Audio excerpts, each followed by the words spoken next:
Don't skip this step if you're planning on buying a property. Hey everyone, it's Jennine, your local realtor here in the Edmonton area. Today I'm going to be talking about an important step that you need to take in order to buy a home in Edmonton. If you're shopping for a home, you need to be prepared. First step is understanding your own finances. Once you have a good idea of your own finances and budget, then move on to step number 2, getting a pre-approval.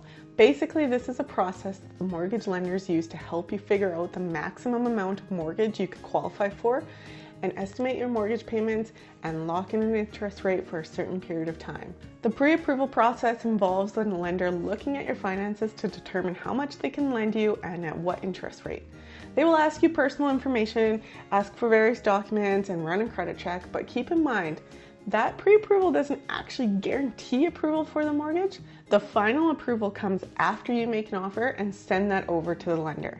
They will look at the property information and may even require an appraisal to make sure that they're comfortable with lending the amount of money that was discussed. Having a pre-approval though does increase the chances of getting your final approval if you followed what they're looking for.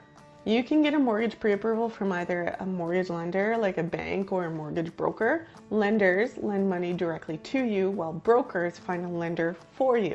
Some lenders only offer their products directly to borrowers while others are available through brokers. Mortgage brokers don't usually charge fees for their services but instead receive a commission from the lender. I personally always suggest using a mortgage broker because they have access to different products and are working for you as opposed to a bank, for example, where they only have their product and are working for the bank. To get pre-approved, you'll need to provide your lender or your broker with your identification, your proof of employment, proof that you could pay for the down payment and closing costs. They will also look at your assets and income and level of debt.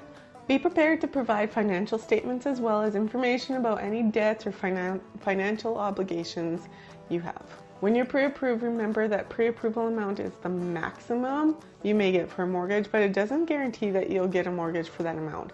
Also keep in mind that you'll need money for closing costs, moving costs, and ongoing maintenance costs. If a lender does refuse your mortgage application, they may be able to approve you for a lower mortgage amount, charge you a higher interest rate, or require a larger down payment or even a co-signer.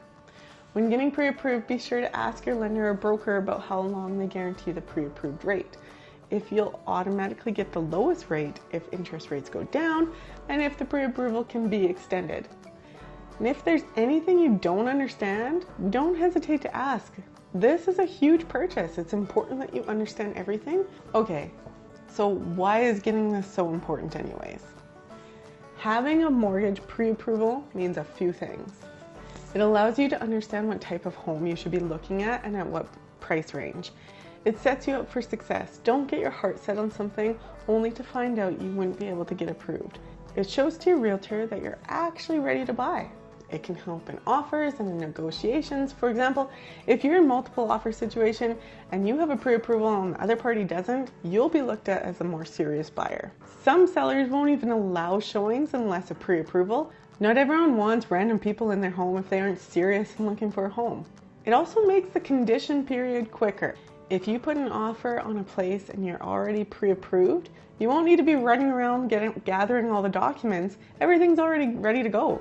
So if you didn't have a pre-approval and you weren't able to get all the requested documents in on time, you could actually lose out on the property you were wanting. If you get a pre-approval before looking at homes, it also gives you a chance to shop around for the best rate or find a lender that you want to work with. But if you did this after putting in an offer, you're going to be tight on time and you might not get the best rate or product. Also, you could lock in your rates for up to 120 days. So if there's any interest rates increases, you won't have to worry because yours is already locked in. As always, if you have any questions about getting a pre-approval, don't hesitate to ask. And if you're already at this step and ready to get pre-approved, reach out to my trusted broker through the link in the description below. As always, feel free to text, call, email, whatever works best for you. And until next time, see you.